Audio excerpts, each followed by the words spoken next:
अस्सलाम वालेकुम स्टूडेंट्स। कैसे हैं आप? उम्मीद करता हूं कि आप खैरियत से होंगे। और आज हम एसिड बेसिस एंड सॉल्ट्स के उसी चैप्टर के एक और टॉपिक पढ़ने जा रहे हैं, strong and weak bases, grade first year. और मैं हूं आपका टीचर नजम मुंतजिर।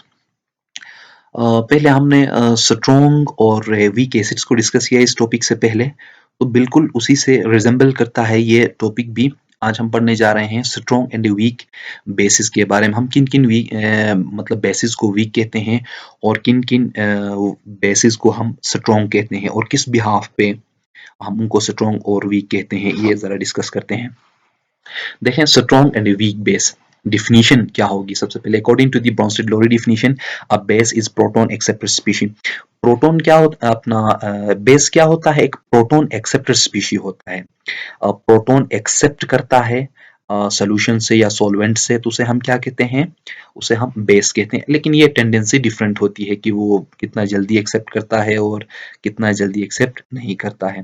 देखें different bases have a tendency to accept proton but this tendency is different. सारे बेसिस एक्सेप्ट करेंगे प्रोटॉन को, लेकिन ये टेंडेंसी डिफरेंट होगी। कुछ जल्दी एक्सेप्ट करेंगे तो कुछ काफी टाइम बाद एक्सेप्ट करेंगे। ये मतलब डिफरेंस है उनमें। The strength of a base is ability to accept a proton from a solvent। उसकी स्ट्रेंथ अगर आप देखना चाहते हैं तो वो है उसकी ability to accept a proton। उसकी सलाहियत देखते हैं कि वो कितनी जल्दी प्रोटॉन एक्सेप्ट करता है सॉल्वेंट से। तो अगर वो बहुत जल्दी एक्सेप्ट करता है तो समझ ले कि वो बहुत ही स्ट्रॉन्ग बेस है हमारे पास। देखें यहाँ पर हाइड्रोक्साइड्स की अगर हम बात करते हैं, hydroxides of alkali metals such as sodium hydroxide and potassium hydroxide are strong bases and ionise completely in aqua solution. और हाइड्रोक्साइड्स की अगर आप बात करते हैं, वो भी किन? अल्कली मेटल्स कहते हैं ग्रुप 1A के एलिमेंट्स जो हैं हाइड्रोजन के अलावा, उन सबको हम अल्कली मेटल्स कहते हैं। उनके साथ अगर हाइड्रोक्साइड हाइड्रोक्सी एड होता है तो वो हाइड्रोक्साइड्स बनते हैं।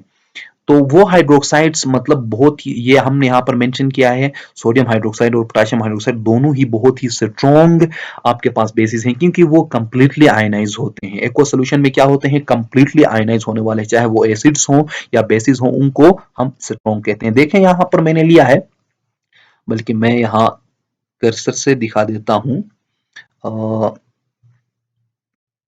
देखें बच्चे, यहाँ पर मैंने लिया है सोडियम हाइड्रोक्साइड, कास्टिक सोडा भी कहते हैं इसे। और ये कंप्लीटली आयनाइज होता है सोडियम के आयंस में और हाइड्रोक्साइड के आयंस में, इसलिए इसको हम क्या कहते हैं? स्ट्रॉन्ग बेस कहते हैं। एक और बेस लिया है बच्चे मैंने, ये आपके पास है पोटेशियम हाइड्रोक्साइड, इसको कास्टिक पोटाश भी कहते हैं। और ये कंप्लीटली आयनाइज होता है किसमें? पोटेशियम के आयंस में और हाइड्रोक्साइड के आयंस में। मैं दोबारा से बता रहा हूं कि मतलब एसिड्स हो या बेसिस हो जो कंप्लीटली आयनाइज होते हैं इसमें एक्वा सोल्यूशन में, तो उनको हम क्या कहते हैं? स्ट्रॉन्ग एसिड्स या स्ट्रॉन्ग बेसिस कहते हैं। यहाँ पर हम सोडियम हाइड्रोक्साइड और पोटेशियम हाइड्रोक्साइड को कंप्लीट आयनाइज होने पर हम उनको क्या कहते हैं? स्ट्रॉन्ग बेसिस कहते हैं। उसके बाद देखते हैं, consider the case of ionization of a general base B in water, the established equilibrium may be represented as follow. यहाँ पर हम कोई जनरल एक बेस लेते हैं और उसको वाटर के अंदर क्या करते हैं? डिसॉल्व करते हैं। तो आपके पास दो स्पीशीज बनते हैं प्रोडक्ट साइड पे। अब ये देखते हैं कि ये कितना जल्दी डिसोसिएट हुआ है, कितना मतलब लेट डिसोसिएट हुआ, कंप्लीटली हुआ या नहीं हुआ है। यहाँ पर ये बेस था और ये आपके पास वाटर एज एसिड एक्ट करता है। ये एम्फोटेरिक नेचर होता है वाटर का, आप जानते हैं। तो ये प्रोटॉन डोनेट करता है और ये क्या करता है? प्रोटॉन एक्सेप्ट करता है। बेस प्रोटॉन एक्सेप्ट करने के बाद कंजुगेट एसिड बनता है। यहाँ पर BH पॉजिटिव जो है आपके पास कंजुगेट एसिड है। और यहाँ पर आपके पास ये पहले क्या था? एसिड था, प्रोटॉन डोनर था, एसिड था वाटर। प्रोटॉन डोनेट करने के बाद रिमेनिंग स्पीशी आपके पास क्या बनता है? कंजुगेट बेस बनता है। ये कंजुगेट एसिड, ये कंजुगेट बेस बनता है। अब फर्दर देखें इक्विलिब्रियम कांस्टेंट, इसके लिए हम इक्विलिब्रियम कांस्टेंट लिखते हैं। कैसे लिखते हैं? देखें, K is equal to concentration of product divide by concentration of reactant. ये जो बाहर स्क्वायर ब्रैकेट्स हैं ये इसकी कंसंट्रेशन जाहिर करता है, ये भी आपने जहन में रखना है। Concentration of product divide by concentration of reactant. Further देखते हैं कि यहाँ पर मैंने इस वाटर को यहाँ मल्टीप्लाई में क्यों लाया है डिवाइड से। ये देखें कि आपके पास पहले ही कांस्टेंट था और वाटर यहाँ एक्सेस में है, सॉल्वेंट है, एक्सेस में है। एक्सेस में होने की वजह से ये भी एक कांस्टेंट है हमारे पास, इसको भी हम कांस्टेंट लेते हैं। तो ये पहले एक कांस्टेंट था, उसके साथ ये कांस्टेंट भी हमने लाया यहाँ पर। ये वाटर एक्सेस में होने की वजह से, सोलवेंट एक्सेस में होने की वजह से इसको भी हमने कांस्टेंट लिया है। देखें यहाँ पर मैंने लिखा है since water is solvent it is present in excess and therefore its concentration may be regarded as constant. Thus, K into H2O is another constant and they designated as Kb. अब पहले K था, अब ये भी constant साथ में आया, तो इन दोनों को कुल मिला के एक नया आपके पास कांस्टेंट बनता है जिसको हमने क्या कहा है, Kb कहा है, बेस डिसोसिएशन कांस्टेंट आप कह सकते हैं। पहले एसिड में हमने Ka लिया था, एसिड डिसोसिएशन कांस्टेंट था, यहाँ पर Kb क्या है, आपके पास बेस डिसोसिएशन कांस्टेंट है। देखिए यहाँ पर K into H2O is equal to Kb और Kb is equal to this one। अब इस पूरे को K into concentration of water को हमने Kb लिया है ना, नया कांस्टेंट लिया है, बेस डिसोसिएशन कांस्टेंट, और ये सामने वाला इक्वेशन। Further देखें Kb is termed as the base dissociation constant. It is the measure of the extent to which a base is ionized or dissociated at equilibrium. ये equilibrium state पे वो base कितना dissociate होता है, इस equation से हमें ये समझ में आता है। देखें base dissociation constant Kb is dependent on temperature, therefore the value of Kb should be mentioned along with temperature. पहले एसिड वाले इक्वेशन में भी मैंने ये बताया था आपको, इनकी जो Kb की वैल्यू है वो टेम्परेचर डिपेंडेंट है, कि जब भी आप Kb लिखेंगे किसी भी बेस के लिए तो उसके साथ टेम्परेचर लिखना लाजमी है। टेम्परेचर वेरी करेगा, मतलब टेम्परेचर आप इंक्रीज करेंगे तो साथ ही साथ Kb वैल्यू भी उसके साथ चेंज हो जाएगी। अगर आप टेम्परेचर कम करते हैं, ज्यादा करते हैं, तो साथ में Kb की वैल्यू भी साथ में चेंज हो जाएगी। तो मतलब ये Kb हो या Ka हो, एसिड डिसोसिएशन कांस्टेंट हो या बेस डिसोसिएशन कांस्टेंट हो, ये टेम्परेचर डिपेंडेंट है। देखें यहाँ पर मैंने एक बेस है अमोनिया, उसके लिए Kb लिखा है इन वाटर के अंदर 1.7 multiply 10 raise to power -5 at 25 degree centigrade. ये 25 डिग्री सेंटीग्रेड पे इसकी जो Kb है, मतलब बेस डिसोसिएशन कांस्टेंट है, इतना होता है। फर्दर देखें greater the value of Kb stronger is the base. जितना ये Kb वैल्यू ज्यादा होगा उतना वो बेस क्या होगा, स्ट्रॉन्गर होगा। जितना Kb की वैल्यू ज्यादा उतना स्ट्रॉन्गर बेस आपके पास होगा।